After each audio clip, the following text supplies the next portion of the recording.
Hello guys, so for today's video, so ngayon guys, update ko sa inyo itong aking ginagawa ngayong hapon. So time check tayo, 4:19 na guys, so medyo matumal, wala masyadong bumibili. Kaya naisipan ko guys na mag-repack. Ayan, ito ang niripack ko, itong white sugar na tag 5 pesos. Ayan, dahil kaunti na guys, pakita ko sa inyo. Ito na lang ang laman ng aking lagayan ng 5 pesos na asukal na puti. So, nakaripak ako ng 3 kilo. So, nabilang ko na guys lahat itong aking niripak na tag 5 pesos na white sugar. So, umabot guys ng 73 pieces. So, bago natin ikakalkyo guys kung magkano ang ating tutubuin dito sa ating white sugar. So, pakita ko muna sa inyo. Ito na din ang natira sa ating tag 3 na asukal. Ayan, so hindi na sana ako gagawa, pero meron pang maghanap. So, ayan guys, bawas na din. At ito na rin yung natira sa ating 5 pesos. Ayan. So, ito guys ang isusunod ko. Andito guys, nagaantay itong tag 1 kilo. So, ito lahat guys ang aking i-repack ng tag 5 pesos. So, pupunuin ko lang ito. So, pag napuno na siya, hindi ko na isasali itong iba. Then, meron tayong 1/4 dito, guys. Kasi napuno dito. So, ayan na lang. Ayan, bawas na din. So, ito transfer ko itong 1/4 dito sa lagayan. Ayan. So, ito guys yung presyo ngayon. Ayan. So, ito ang bintahan ko ng 1/4. Ayan, 23 pesos. Then, ang 1/2 naman, 46 din. Ayan. So, ang 1 kilo is 80 pesos. So, yan guys. Then, meron tayo ditong asin. Ayan, so ito 1/2 kilo, meron din tayong 5 pesos. So ganito kadami ang aking 5 pesos. So iriripak ko rin ito guys. Ayan, nahulog kasi ito, kaya ayan, nabutas. So iriripak ko ito ng 5 pesos. Ayan. So ayan guys, nakaripak na tayo ng tag 3 na asukal. So ito na. So 2 kilo ang aking niripak. So ito guys ang size ng tag 3. Ayan. So, 2 tablespoon guys ang sukat dito sa aking tag 3 na asukal. So, hindi pa ako nakagawa ng tag 5 pesos. So, ito muna ang aking isi-share sa inyo dahil hindi pa ako nakagawa ng 5 pesos na asukal. So, ito guys, 2 kilo ang aking naripak. So, bibilangin natin kung ilan ito lahat. So, hindi ko pa ito nabilang. So, tapos ko na itong putulin dito sa dulo. Dahil mahaba ito guys. At titingnan natin kung magkano ang ating tutubuin sa 2 kilo nitong ating tag 3 na asukal. Ayan. So, mamaya ko na guys isi-share sa inyo pati yung white sugar. So, magre-repack pa ako ng tag 5 pesos na asukal. So, yun guys. Then, kanina, niripak ko na din yung 1/2 kilo na asin. So, tapos na ako kanina. So, nilagay ko na doon. Ayan. So, hindi ko na isasali guys kasi kaunti lang naman yun. So, pag niripak ko ang 1/2 kilo ng asin, so, 3 lang ang aking magagawa. Ang puhunan ko is 5.75. So, bintahan ko 10 pesos kapag 1/2 kilo, pero pag niripak ko siya, magiging 15 pesos. So, meron akong tubo na 9.25. Ayan. Then, ngayon naman, ayan, nagripak kami ng mantika. So, ang aking partner ang nagripak dahil nagripak din ako ng sugar. Ayan. So, pinuno namin guys itong ating mga lagayan para hindi tayo gawa ng gawa at pag may bumili, mabilis na natin maibigay sa ating customer. So, ayan yung ating mantika. Ayan, punong-puno ang ating tag 5 pesos. Malaki yan guys, malaki na Tupperware. Then, ito naman, tag 10 pesos. So, siguro 10 pesos ang isusunod dito. Ayan, dahil bawas na itong ating tag 10 pesos. So, madami kaming mantika. Dahil kapag kami ay namili, magdadagdag talaga kami ng mga 7 litro para hindi kami maubusan, para meron kaming mairipak.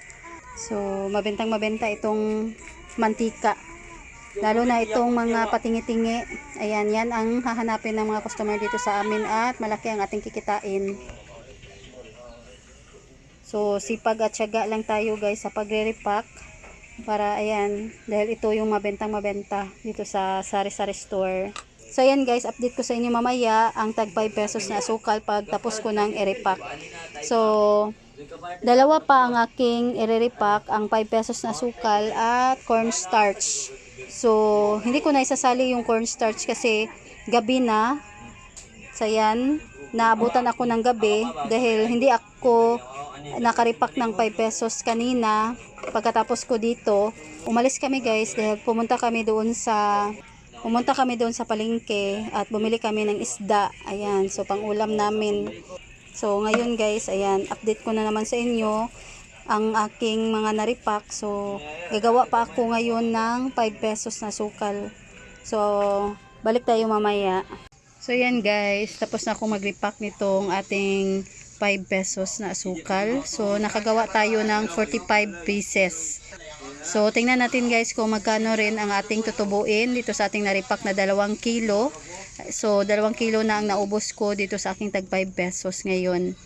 So bukas magdadagdag ako guys ng 5 pesos pa rin. Dahil meron pa dito, ayan, meron pa tayong tagkikilo dito na mga asukal. So bukas na guys, kasi gabi na, magko-close na kami ng tindahan. At yung cornstarch, ayan, so bukas ko na guys i-repack ang cornstarch. So i-separate ko na lang na video. Hello guys, so magandang gabi po sa inyong lahat. So ngayon, ayan, yung ating mga na-repack, nailagay ko na guys sa ating mga lagayan. So yung tag 3 natin na naripa kanina, tag 5 pesos na asukal at tag 5 pesos na asukal na puti. Ayan, so nailagay ko na guys sa lagayan para hindi maging magulo dito sa mesa. So hindi ko na naipakita sa inyo ang aking pagbibilang. So binilang ko na kanina, so meron akong listahan dito guys na nakalagay. So ang nagagawa natin sa white sugar ay umabot guys ng 73 pieces. So 5 pesos ang ating bentahan. So ating ikakalkyo guys kung magkano ang ating tutubuin sa ating naripak. So nakaubos tayo ng 3 kilo ng white sugar. So pumapatak guys, ayan, ita times natin 73 times 5. 73 ang ating nagagawa at tag 5 pesos ang ating bentahan. So ita times natin. So pumapatak na umaabot guys yung ating kikitain ng 365 pesos. Ayan. So iles natin guys ito sa ating puhunan. Yung puhunan natin is 73 pesos. So i-times natin sa 3 kasi 3 kilo ang ating nagagawa. So pumapatak guys na 219 ang ating puhunan. So iles natin 219. So ito guys ang kalalabasan. Tumubo tayo sa 3 kilo na asukal ng ating niripak na white sugar. So ito guys umabot ng 146 pesos ang ating tubo. Ayan, sa 3 kilo. So, dito na tayo guys sa ating naripak na tag 3 na asukal. So, ang aking naripak ay umabot ng 74 pieces. So, times natin 74 times 3. Ayan, so pumapatak na ang ating kikitain dito is aabot ng 222 pesos. So, ang ating naubos ay 2 kilo. So, ang ating puhunan dito is 60 pesos. So, ita times 2 natin. So, meron tayong 120 na puhunan. So, iles natin sa 120. So, pumapatak ng ating tubo dito sa 2 kilo na tag 3 na asukal ay, ayan, naabot ng 102 pesos. So, dito na tayo guys sa ating tag 5 pesos na asukal. So, 2 kilo din ang ating naubos. So, ang aking naripak ay umabot ng 45 pieces. So, ita times natin 45 times 5. So, ayan. Ito guys, pumapatak ng ating kikitain ay aabot ng 225 pesos. So, iles natin guys sa ating puhunan na 120 dahil 60 pesos every kilo. So, dalawa guys, 2 kilos ang ating naubos. So, iles natin sa 120. So, pumapatak na meron tayong tutubuin dito na 105 pesos. Ayan. So, ayan guys, malaki-laki ang ating tutubuin dito sa ating mga naripak na mga asukal. So, sipag at syaga lang talaga tayo guys sa pagripak dahil hindi naman guys, biro ang magripak na sasakit yung ating likod, yung ating mga kamay. So, nagtuta lahat ang ating puhunan na umaabot ng 459 pesos. Ayan, so nakaripak tayo ng 7 kilo. Ayan. So, pag tinutal natin guys lahat ang ating tutubuin So ito guys yung kikitain natin sa ating mga repack na asukal. So aabot guys ng 353 pesos. Ayan, sa 7 kilo. Ito ang aking tubo. Ayan, umabot ng 353 pesos. So yan guys ang aking share sa inyo. Nag-share lang ako sa inyo dito sa aking mga repack na mga asukal. So ito guys yung ginagawa ko lagi dito sa aming tindahan kasi ito guys yung hinahanap lagi ng aming mga customer. Then 1/4, ayan, mabenta rin yung 1/4. Marami rin ang bumibili. Pero mas madami guys yung tag 3 at saka 5 pesos. Araw-araw talaga guys may bumibili. Ayan, kasi yung ating mga customer ay umiinom ng mga kape, gatas. So, yan guys, ang ginagamit nilang pangtimpla, itong asukal. So, ayan lang guys. Ito lang yung share ko sa inyo for today's video. So, time check tayo. Yan. So, ngayon guys ay 10:27 na ng gabi.